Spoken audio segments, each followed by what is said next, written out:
Chapter 3. The Bonavoce Years. I was fascinated by Ernesto Bonavoce from the first moment I saw him. His hair was dark and slightly wavy. Although not fat, he could fairly be described as, well, plump, and like many men of the more corpulent build, he was very soft and gentle underneath. Oh, he had beautiful teeth, which gave him a very wide smile. They protruded slightly from his upper jaw, which helped his singing, but his most striking feature were his eyes. They were the colours of ripe hazels, and had an irresistible sparkle that captured everyone he met. Voce, as I used to refer to him, was always very particular about his appearance. Right from his beautifully polished shoes to his immaculate fingernails, there was evidence of careful attention to detail and elegant refinement. His cuffs were always half an inch below his well-tailored suits, and there were 4 buttons on the sleeve of his jacket, which actually buttoned and unbuttoned instead of just being sewn on. It was his voice, though, that had won him widespread fame, and even in his everyday conversation, its unique music and power of expression was instantly detectable. The great secret of his voice was that he opened his mouth to sing. The only person since who I ever really heard sing in any similar way was Luciano Pavarotti. Oh, he was undoubtedly the world's greatest living tenor. Of course, Pavarotti was much bigger than Voce. I always remember the first instruction that Voce ever gave me. He said, "Hilda, don't be afraid to open your mouth and sing. Don't worry about the shape of your mouth. It will form its own. Just remember 2 things when you go out there. The people at the back have paid their money. The people at the front have paid their money. So entertain the people at the back as well, because they all want to hear you. Go out and open your mouth wide and never be afraid to show your teeth." Unlike many of the great maestros, however, he had not established himself in one of the great European opera centres, but had chosen instead to create his school in the lovely northern Italian town of Vicenza. He had bought a large 18th century house in a quiet street near the Palazzo Chiericati, which is one of Andrea Palladio's most famous buildings in the city. This served as both his own house and his school, though in actual fact the only part of it which his students really saw was the music room. This was a large high-ceilinged room with tall windows that overlooked the lawn and flower beds. Voce had 2 pianos in this room, a boudoir and a concert grand. The concert grand was used whenever we were singing the great roles like Aida and Tosca, but the boudoir was played to accompany any other pieces. His housekeeper, Maria, was a very friendly soul. She was middle-aged and had been widowed in the Abyssinian War a year before. She had 1 child, a girl called Giulietta, who was very sweet but rather, well, retarded. She always came to the house with her mother, and we would find her sitting on the stairs with her head in her hands whenever we came for our lessons. Oh, Voce was marvellous with her. He used to treat her like his own daughter. He would pick her up and carry her into the music room and ask, "Did you like that?" And the little girl would stare into his warm brown eyes and murmur something about the lovely lady singing. Oh, but my Italian was never good enough to translate what that she was saying. When I first arrived in Vicenza, I had some difficulty in finding anywhere to live, and in desperation I took a tiny room at the top of an old tumble-down house in the poorer quarter of the town.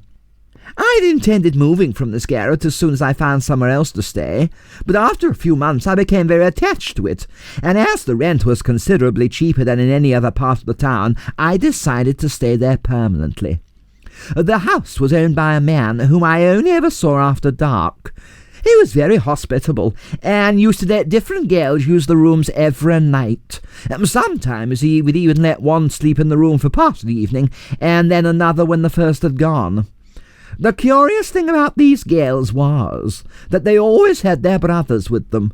Well, some of them looked old enough to be their fathers, but after what Mother had told me about Italian men, I was very pleased to see that these girls were chaperoned so carefully. Sometimes a girl would come to the house with an extra brother, at least that's what I assumed, because the landlord tried to persuade me to let one or two men sleep on my floor when I first arrived. Of course I explained to him that it was quite out of the question, and when he inquired why I had come to the house in the first place, I told him it was in order to practice my singing, which was not strictly true. He only came up a few times when I was singing, and after that he never bothered to come again. He must have realized where my talents and my interests lay. Or not that I was a prude in any way. I used to enjoy listening to these girls and their brothers having pillow fights late at night. They always sounded as though they were having such fun. It reminded me of the times when Gil and I played together as children. My little room was very sparse. There was an old wooden bed, a chair, a rickety table, and the rail behind the curtain where I hung my clothes. I bought a lampshade and curtains for the window to make it more cheerful, as well as a second-hand rug which I found in the market, and a pattern counterpane which I hoped would keep me warmer. There was a small oil stove heater that used to smoke rather a lot, but which was the only means of heating, and I used to make coffee on top of it before I went to bed. I used to lie there at night with the curtains open, looking over the rooftops of the old quarter of the town, bathed in moonlight. Oh, it was very romantic, and I felt terribly bohemian. It was so unlike anything I'd ever experienced before that I easily imagined myself in La Bohème. It was also so cold sometimes that a good deal more than my tiny hand was frozen. I never told anyone at the school where I was living, or not because I was ashamed of it, but because I wanted that first experiment of living on my own to be quite separate from my music lessons. I enjoyed doing my washing at the hand pump in the courtyard, as they did, and I used to love walking through the markets to Voce's house every morning, because after only a week there were one or two stall-holders who recognized me and shouted "Buongiorno" to me as I passed. After a while most of them recognized me, and as my Italian improved, I would chat to them, which meant that my walk gradually took longer and longer. I used to go down to a cafe run by one of my closest friends, Massimo, every morning for a cappuccino and a roll before going to my first class. I usually ate my evening meal there too, so after a few months I became one of their regular customers. I spent a lot of my evenings in the cafe pretending to read or write letters, while really I was intrigued by what was going on around me. I was often the only woman in the cafe in the evenings, but the men knew I was English and studying with the highly respected Signor Bonavoce. They used to come in after their evening meal to drink with their friends and play cards.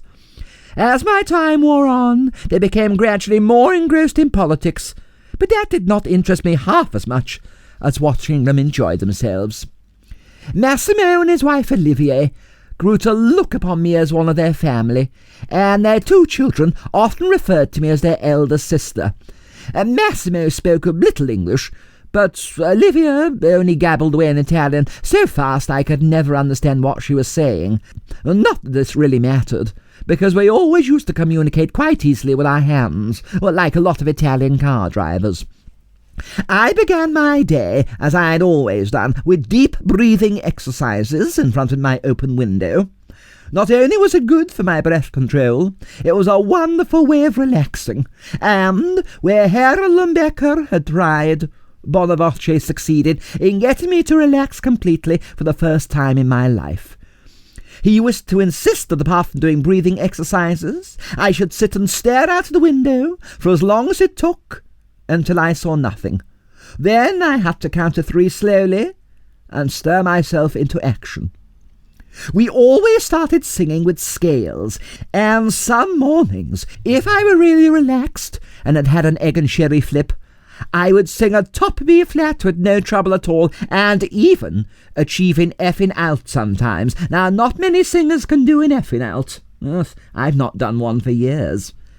As with Herr Lumbecker, I was always eager to push ahead and start singing songs, but Voce used to say, "No, you must be patient, little chicken." And with him, well, I was patient. He really taught me the art of self-control. The days were never long, but they were always rigorous and demanding. Voce believed that it was far better to work really hard for short periods than to try to spin the lessons out. We used to take a long time over lunch, which was the perfect way of winding down after a tiring morning over the piano or up and down the scales.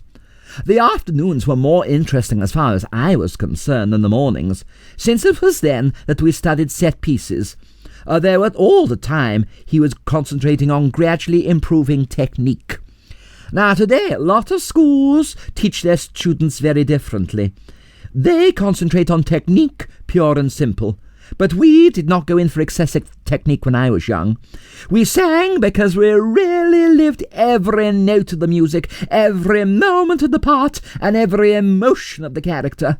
I found his teaching so refreshingly inspiring and expressive that in later years, when he was no longer with me, I never wanted to change anything that he had taught me. Whenever we were approaching a part for the first time, he would tell me, "When you are going to sing, you're going to think of this part, so think first of the meaning behind it." He would put his hands on my shoulders to begin with and say, "Now, sing ah, and go up the scale, but don't raise the slightest part of your shoulders." And I used to sing the scales doing exactly what he said.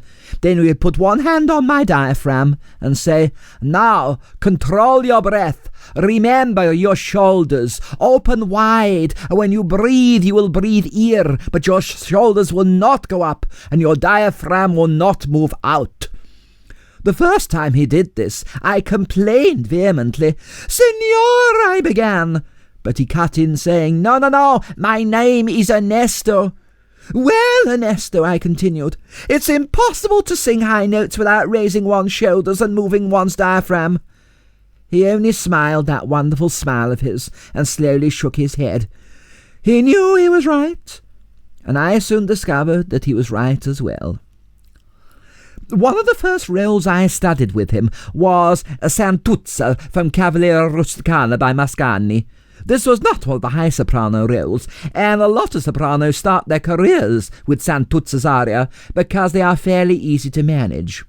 The more demanding roles such as Gioconda and Norma came later. As time went on, and I began to make progress, however, he started to devote more and more time to my lessons. I had been there 18 months when he asked me to make a recording with him. Oh, this was a tremendous honour, and I was terribly worried that I might not live up to his expectations. But he was as kind and considerate as always, and boosted my confidence enormously. We were to record the love duet from Act 1 of La Bohème, and so for weeks beforehand I had studied Mimi's role, and we had rehearsed together countless times. However, I was still shaking like a leaf when we arrived at the recording studios. The recording room was very unnerving. It was like a tiny cell, draped with heavy velvet curtains to deaden the sound, and the floor was covered in a thick carpet for the same reason. We stood together in front of our microphone and sang our duet, appearing at the musicians next door, and the conductor frantically beating time without being able to hear a sound for them, since there were only 2 microphones. But Voce knew exactly when to come in. It was part of his gift. Although the recording was never made available to the public, I was given a copy by Ernesto, and it is certainly the best performance of Mimi that I have ever given. I still had that record at Stacked and Trestle, although I did not play it for many years for a number of private reasons. I found it hidden in a drawer only very recently and played it to Dr. Hinge, who suggested that I should put it away again. As time went on, we naturally performed more frequently together, both on the stage and in concerts. But before that part of my career developed, one very important change took part in my life. Voce invited me to move into more comfortable rooms in his house. Well, to say that he invited me is something of a euphemism. He virtually dragged me out of my garret one Sunday morning in the summer of 1938. Although we were so preoccupied by our rehearsals, neither of us were able to ignore the mounting tension in the world outside. Ernesto became very concerned for the safety of his pupils, especially for me, as the only English pupil he had. He worried about me walking through a town on my own, although I kept assuring him I was perfectly safe. However, early one Sunday morning, there was a knock at my door, and I opened it to him standing in the doorway, wearing a large hat and a long scarf which I had never seen before. He hurried into the room and told me to pack my things. I was dumbfounded. "Don't just stand there like a statue," he ordered. "Hurry up and get out of this hovel." I thought this was rather offensive. In the 2 years I'd been living in the little room, I'd grown very attached to it. I liked meeting the girls and their brothers on the stairs, and I'd become very fond of the pigeons that used to nest in the roof above me. We used to sing to each other, and here was Ernesto, though, tearing down the little curtain and grabbing my clothes that were hanging behind it. He bundled them all into my old-school suitcase, grabbed my hat and prayer book, and said, "Come along, I'll never let you come back to this place again." I was hardly dressed. The buckles of my clerk's sandals were still undone, and I had not had time to brush my hair, but he grabbed my hand and pulled me down the stairs. The noise we made brought the man who owned the house out of the room on the ground floor. It was the first time I'd seen him venture out in the daytime. When he saw Ernesto, he laughed coarsely and shouted after us, "Quanta costa! Quanta costa!" Ernesto shouted something back, but I did not understand what he said fully. It was something to do with the rent, I think. Naturally, my life took on a very different form after that move. I used to go downstairs for my singing lessons instead of having to walk through the town, and we'd often spend part of the weekend rehearsing together, although he never intruded on my privacy and always stayed in his own wing of the house. He still taught his other pupils as well, though there were now fewer of them. Our rehearsals were in particular for the memorable production of Tosca that was destined for La Scala. We had spent months rehearsing what Ernesto hoped would be one of his most successful and polished productions. I was to play Tosca, and he was to be Cavaradossi. We opened in Padua before a highly distinguished audience, and we could tell from the applause at the end of the first act that the production was being well received. Tosca has the most dramatic ending. Tosca discovers that Cavaradossi has been shot, while she herself has killed Scarpia, the chief of police. His deputies are rushing to arrest her, and her only way out is to throw herself off the battlements. Well, before I went on for the last act, Ernesto came to me and said, "Remember, little chicken, when you are jumping from there, that you are really jumping into the water below." Of course, when I was perched on the battlements at the last moment, I looked down and saw only a couple of old mattresses. But Ernesto's words were still in my mind, and even when one of the stage hands threw some salt over me when I landed to remind me of the sea, I felt as if I really had thrown myself over the battlements. The performance was a great triumph for Ernesto, and the success of the first night confirmed that we would be appearing at La Scala later on in the middle of March. We continued the tour in many of the opera houses and theatres of northern Italy, to Venice, Ferrara, Modena, Bologna, Florenza, and Pisa. They all received us with open arms. More flowers and vegetables were thrown than I could ever remember before.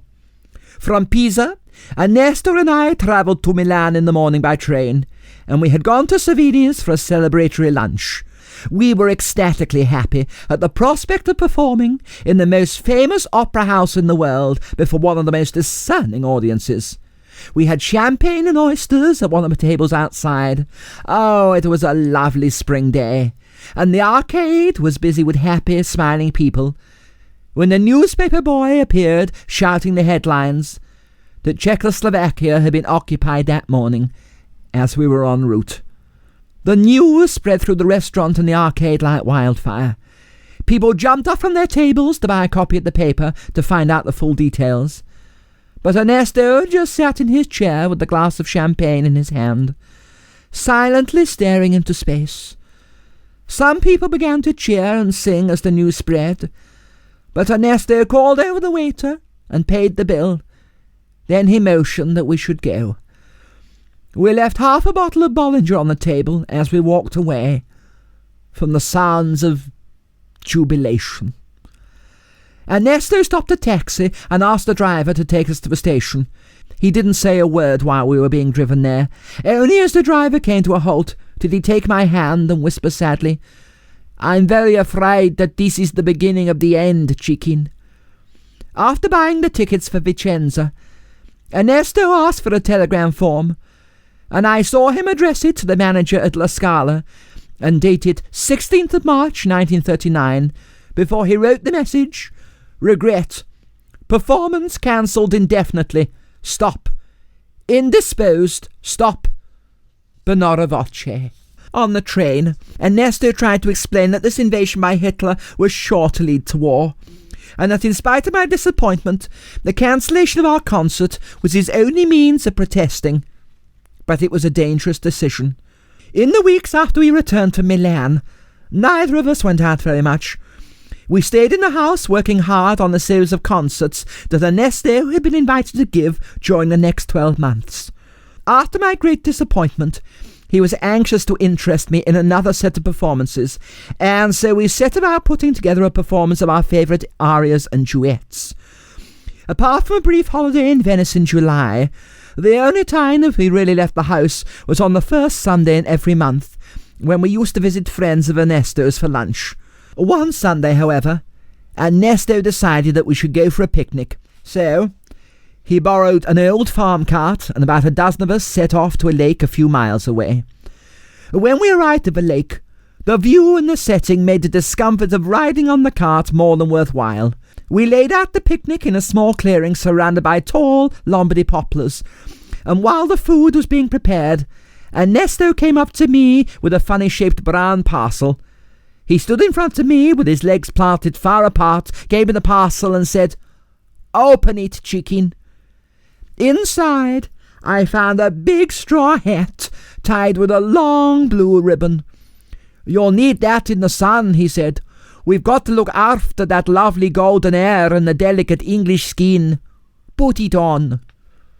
The hamper we had bought was filled with all kinds of delicious food. There was an enormous joint of ham, 4 chickens, enough salad to feed an army of rabbits, and masses of fresh fruit. Ernesto had brought champagne as a treat for me. "A toast for the lady who will be the toast of the opera houses of Europe," he proudly announced. However, the champagne was not drunk without mishap. While trying to cool it, Ernesto had placed the bottle in the water on the end of a piece of string. However, the knot had come undone in the gentle swaying movement of the water in the breeze, and when he went to fetch it, the bottle was bobbing off towards the middle of the lake. Throwing off his hat and scarf, he took off his shoes and socks, rolled up his trousers, and waded into the shallow water to the rescue. "We can't have a toast without champagne," he said laughingly, as he sat on the grass drying his feet afterwards. I don't think anybody had ever told him about this little piggy went to market. But whether it was that, or the sensation of having his toes tickled as I recited the jingle, he was laughing so much that he let off the champagne cork with a violent bang that terrified the 2 horses so much that they cantered away through the trees, and the champagne shot all over my dress. We did not really mind, though. The horses were found by a couple of the others, and my dress quickly dried out. On the journey back to town in the evening, Ernesto and I sat on the front of the cart, taking it in turns to hold the reins. A boy with a whistle played all the way to Vicenza, and we sang along with him whenever we felt like it, or in my case, whenever I knew the words. It was one of the happiest days of my life. Even Maria was waving to us when we drove in through the gates of the house, though when I found out why she was waving, my mood changed dramatically. On occasions when telegrams used to arrive at Bracket Towers for Mother, she was to hand them to Alice, saying, "Oh, Alice, open it. My fingers won't open it." However, Cork always seemed to be on hand just at the right moment with a paper knife and a few calming words as he slit open the yellow envelope and took out the folded paper inside. Mother used to stand riveted to the spot, staring at the floor, and with her right hand waving about would say, "Read it to me, Cork, read it and get it over with." The message nearly always read, "Arriving 3:30 train. Stop. Please meet me. Bracket Basing." That was in England, of course. In Italy, the drama was very different, as I saw when Maria rushed up to the cart, waving an envelope, and handed the telegram to me. I had to open it myself. Even Ernesto would not open it. So I could well understand Mother's feelings as I slit the envelope and read the message inside. Father had never minced matters, and certainly not when it came to vitally important messages like this one, which I've kept ever since. Sent from Bracket Basing, Kent. Date 3rd of September 1939. Time 4:15 p.m. Destination Miss Hilda Bracket, Casa Bonavoce, via Garibaldi, Vicenza, Italy. Message: war declared. Stop.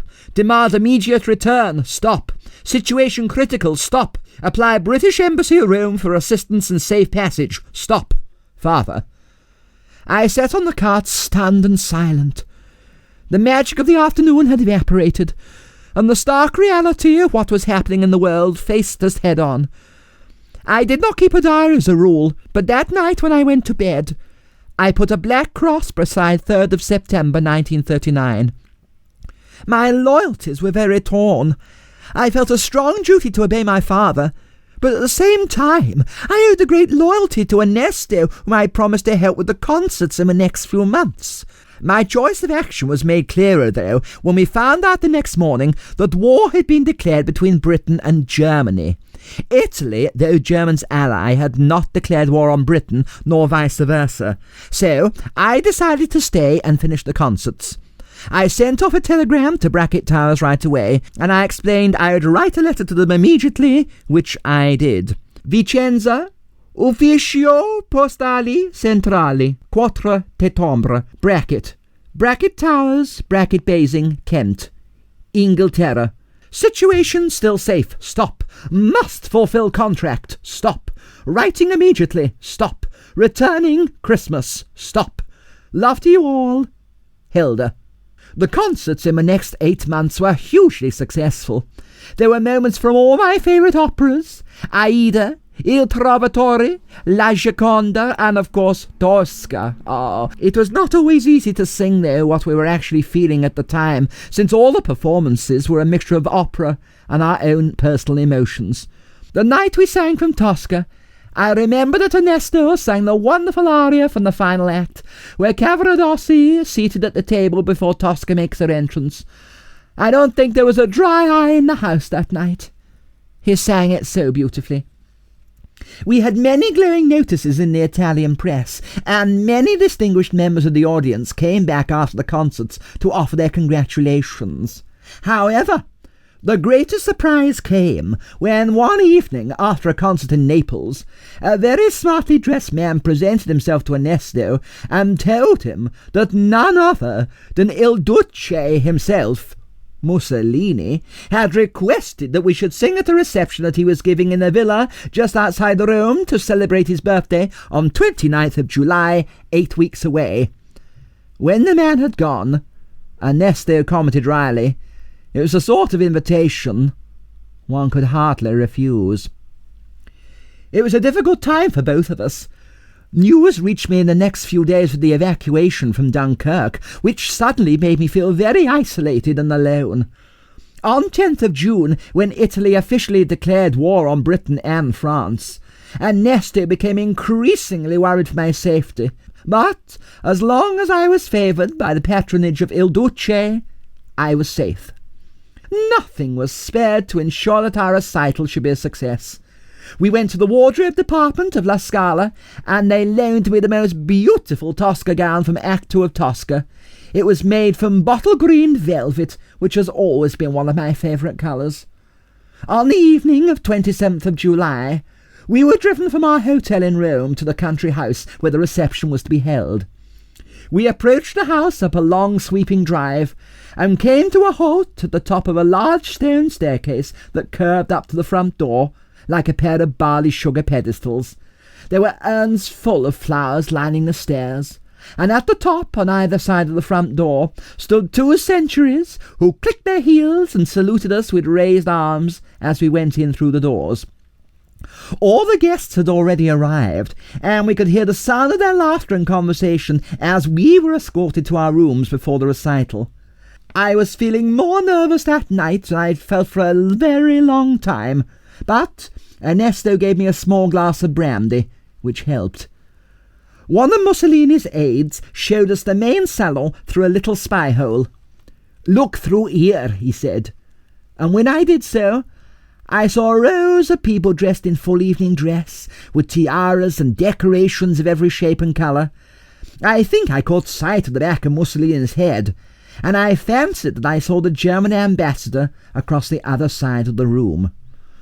The man who had originally invited Ernesto to perform walked onto the stage, beautifully decorated with flowers, and announced the programme. While he was talking, the aide led us to the double doors at the back of the hall, and we made our entrance through the audience and up the steps onto the stage. The recital was an outstanding success right from the start. Our duets were applauded loud and long, and Ernesto in particular seemed to be a great favourite. During one of his loveliest solos, I sneaked a glance at the front row, and I think I saw a little tear in the corner of Mussolini's eye. His face did not show any emotion at all, but that telltale tear gave him away. He reminded me of Prince Orlovsky in the Fledermaus sitting there in his great leather boots. When the recital finished, we made our exit off the side of the stage. There was a bottle of champagne waiting for us, and we drank this willingly, partly from nerves and partly from tremendous excitement. After only a few moments, the aide came in to say that Mussolini wanted to come and congratulate me in person. "Il Duce wishes to meet the great diva," he said. I did not know what I should say. I looked at Ernesto, and he indicated that I should agree, so as I said I would be honoured to receive him, but I needed a few minutes to compose myself. Ernesto appeared to sigh with relief when the aide closed the door behind him as he went out. I was in an absolute flap, trying to get my hair right, trying to check my makeup, and trying to calm my nerves, all at the same time, and Ernesto looking at his watch nervously. Minutes later, there was a light tap on the door. I took a deep breath and said, "Entrate!" The door opened, and in walked Massimo from the cafe in Vicenza. He was holding a very white handkerchief in his hand, and there was a peculiar smell following him into the room. He came quickly towards me, gesturing that I should keep quiet. I thought he was going to kiss me. I still do not know exactly what he did do, but everything went black.